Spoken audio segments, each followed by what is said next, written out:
6 ತಿಂಗಳ ಕಾಲ ಬಿಜೆಪಿ ಶಾಸಕರ ಅಮಾನತು ವಿಚಾರ ಸದನದಿಂದ ಸಸ್ಪೆಂಡ್ ಮಾಡಿದ್ದು ಕಾನೂನು ಬಾಹಿರ.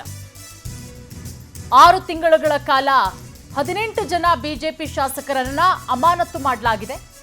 ಸದನದಿಂದ ಸಸ್ಪೆಂಡ್ ಮಾಡಿದ್ದು ಕಾನೂನು ಬಾಹಿರ. ಬಿಜೆಪಿ ರಾಜ್ಯಾಧ್ಯಕ್ಷ ಬಿವೈ ವಿಜಯೇಂದ್ರ ಆಕ್ರೋಶವನ್ನ ಹೊರಹಾಕಿದ್ದಾರೆ. ಅಸಂವಿಧಾನಿಕ ಏಕಪಕ್ಷೀಯ ನಿರ್ಧಾರ ಅಂತ ಹೇಳಿ ಕಿಡಿಕಾರಿದ್ದಾರೆ ವಿಜಯೇಂದ್ರ. ಯಾವ ಕಾರಣಕ್ಕೆ ಸ್ಪೀಕರ್ ಈ ನಿರ್ಧಾರ ಮಾಡಿದ್ರು?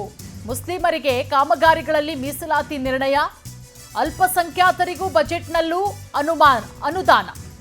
ಹೀಗಾಗಿ ಸದನದಲ್ಲಿ ಬಿಜೆಪಿ ಜೆಡಿಎಸ್ನಿಂದ ಹೋರಾಟ ಮಾಡಲಾಗುತ್ತೆ.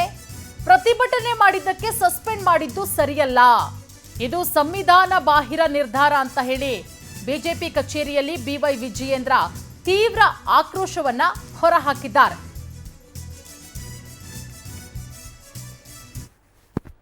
ಕೈಗೊಂಡಿದ್ದ ಗೌರವಾನ್ವಿತ ಸಭಾಧ್ಯಕ್ಷರು, ಸ್ಪೀಕರ್ ಅವರು ಬಿಜೆಪಿಯ 18 ಶಾಸಕರ ಅಮಾನತನ್ನ ಮಾಡಿರ್ತಕ್ಕಂಥದ್ದು, 6 ತಿಂಗಳ ಕಾಲ ಅಮಾನತ್ ಮಾಡಿರ್ತಕ್ಕಂಥದ್ದು, ಇದು ಸಂಪೂರ್ಣವಾಗಿ ಕಾನೂನು ಬಾಹಿರ, ಅಸಂವಿಧಾನಾತ್ಮಕ, ಏಕಪಕ್ಷೀಯ ಹಾಗೂ ಮನಸೋ ಇಚ್ಛೆಯಿಂದ ತೆಗೆದುಕೊಂಡಿರ್ತಕ್ಕಂಥ ಒಂದು ನಿರ್ಧಾರ ಅನ್ನೋದನ್ನ ನಾನು ಈ ಸಂದರ್ಭದಲ್ಲಿ ಹೇಳೋದಕ್ಕೆ ಇಚ್ಛಪಡ್ತೇನೆ.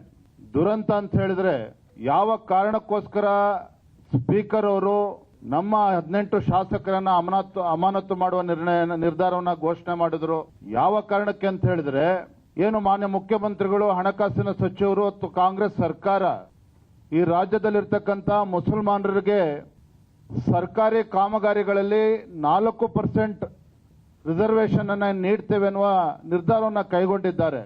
ಮತ್ತು ಬಜೆಟ್ನಲ್ಲೂ ಕೂಡ ಅನೇಕ ಅಲ್ಪಸಂಖ್ಯಾತರ ಓಲೈಕೆ ಮಾಡತಕ್ಕಂಥ, ಹಿಂದೂಗಳಿಗೆ ಅಪಮಾನ ಮಾಡತಕ್ಕಂಥ ನಿರ್ಣಯಗಳನ್ನ ರಾಜ್ಯ ಸರ್ಕಾರ ಏನು ಬಜೆಟ್ನಲ್ಲಿ ಘೋಷಣೆ ಮಾಡಿದ್ದಾರೆ.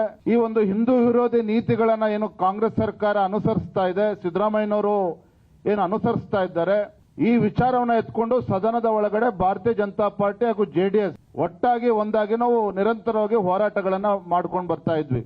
ಸದನದಲ್ಲೂ ಕೂಡ ವಿಚಾರವನ್ನ ಪ್ರಸ್ತಾಪ ಮಾಡಿದ್ವಿ. ಆದ್ರೆ